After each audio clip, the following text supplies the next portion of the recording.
Welcome. In this video, I'm going to show you how to edit the blueprint slide. So what I need to do is I need to locate my group slide, and then I'm going to enter everyone's name right here.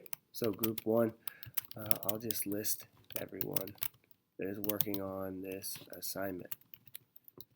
Okay, then what I need to do is right click or just click and find replace image and upload from computer.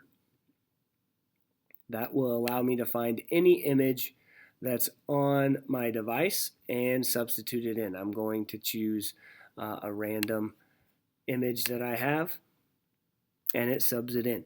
If your image gets resized in a funky way, what you can do is double click on the image, and that brings up the full image. You see the one that I replaced was cropped.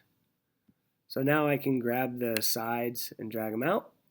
Or I could also, to get out of that, I click once. I also can resize my pictures so that I can maximize everything that I see. Obviously, I'd want to shrink this down so it's out of the way, and the picture is far more important on this slide, so I could resize so that the important information is most easily viewable.